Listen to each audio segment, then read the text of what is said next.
So, there we go. Let's say no. What's the worst that could happen? I mean, who ever had heard of anything going bad when you cross a witch or anything, right? You could not accept the maid's offer. If what she said was true, you could not give up on your search. You had spent years and years waiting to reunite with someone. Your previous attempts may have been rife with mistakes, but you could not stop trying. Come, Master. Spend eternity with me in the mansion. We will have the most wonderful time together. The sweet tone of her voice, her cold fingers, her icy smile. These were all terrifying now. You had to escape. Had to break out of this darkness, make it outside. Master, what is the... You brushed the maid's hand aside. As her eyes widened aghast, you fled from the observation tower. Down and down the spiral staircase you went, though not a whisper of a footstep could be heard in the stone tower. The stairs seemed to go on forever, down and down and down and down.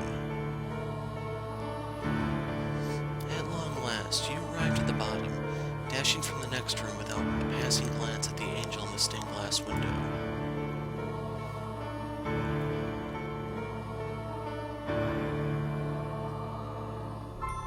The maid had shown you around the mansion, so you knew its layout, or perhaps you were familiar with it even before arriving here.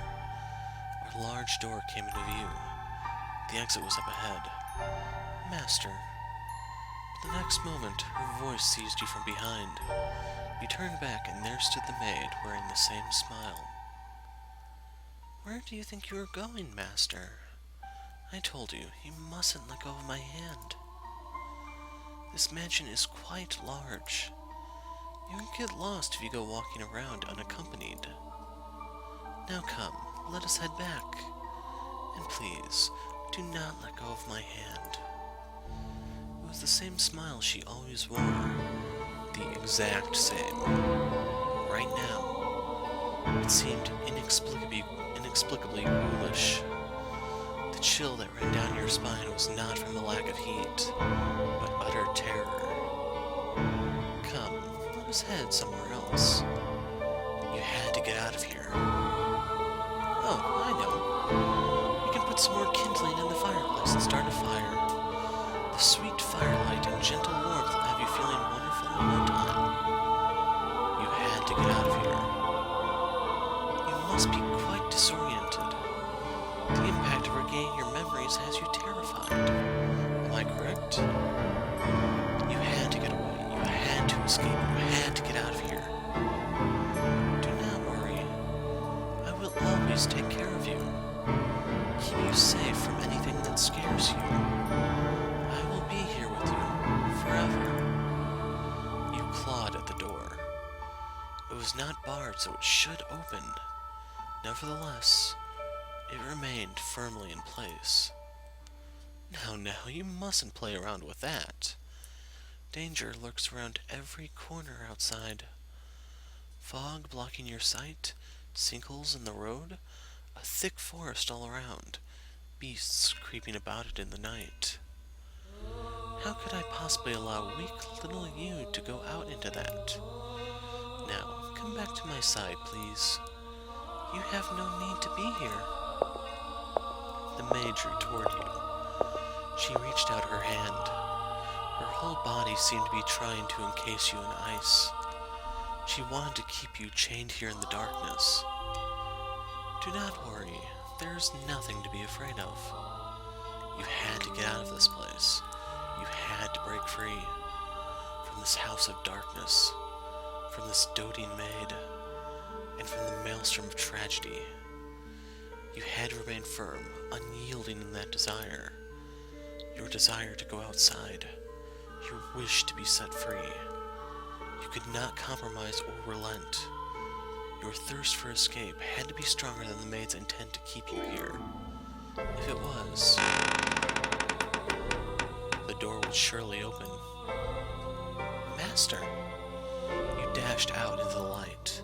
There was nothing blocking your escape outside. No fog, no forest, no sinkholes, and no beasts in sight. The light was so bright it almost hurt your eyes. It was a world exactly opposite the darkness within the house. Master, please, wait, you mustn't go out there. Come back, quickly. You could hear the maid's voice, and you kept running through the light as far as you could go. Wherever you arrived, you were sure that was where you were meant to be. Once, though, just once, you looked back over your shoulder. It was blurry in the bright light, but you could see the mansion there.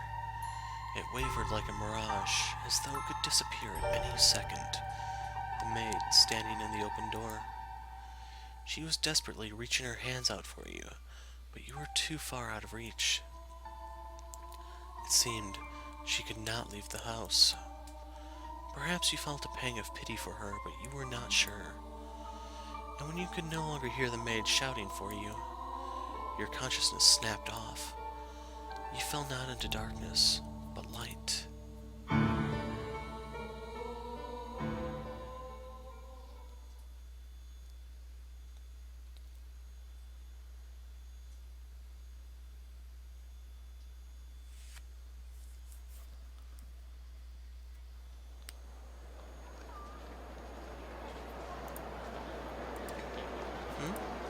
What was I doing again? That's right. I was on my way to school. Now, what was I doing dozing off in the middle of the road? I'm not sure. I feel kind of in a daze. Like I just woke up from a terrible nightmare. In the middle of the day? In the middle of the road? Nothing like that's ever happened before. Has it? Something doesn't add up. I can't remember what I was doing. It's like there's a big gap in my memory. What was I doing? Ooh. What was I looking for? I need to stay focused. I have to get going or I'll be late. I know this place all too well.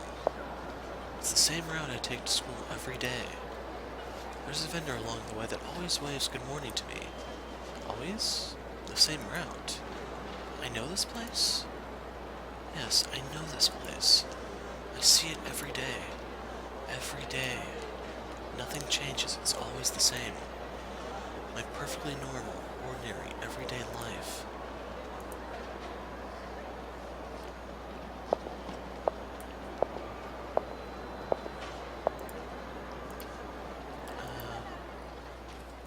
A gentle breeze brushes against my cheeks.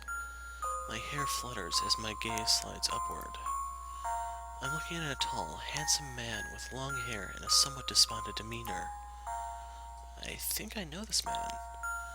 As soon as I see him, I feel like someone stuck their hand in my chest and is squeezing my heart. It's hard to breathe, and the overwhelming sense of familiarity has me on the verge of tears.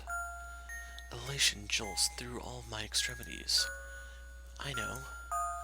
This is the person I've been searching for. Excuse me. Excuse me.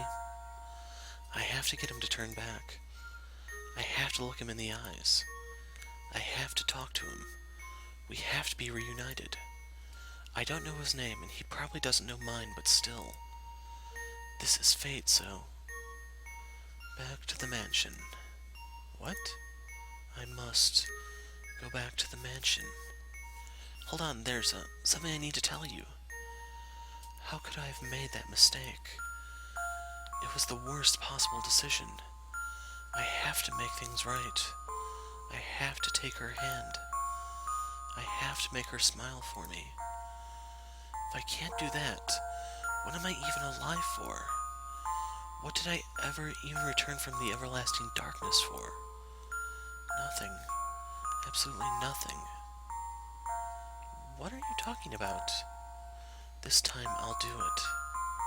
Can you hear me? Why won't he look me in the eyes? And if it's not possible in this life... Stop, please, listen to me. Why does he keep moving forward?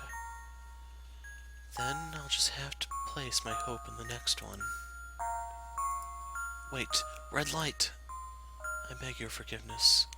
I made the worst possible decision, though I will not make the same mistake twice. No matter what form you may assume, I will not err again. I promise I shall come back for you. Giselle.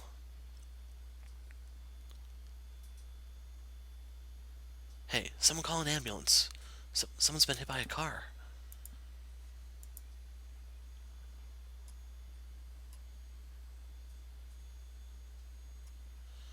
I missed the last line there. It was either what or wait. I only saw the W and the T, to be honest. But that's ending too.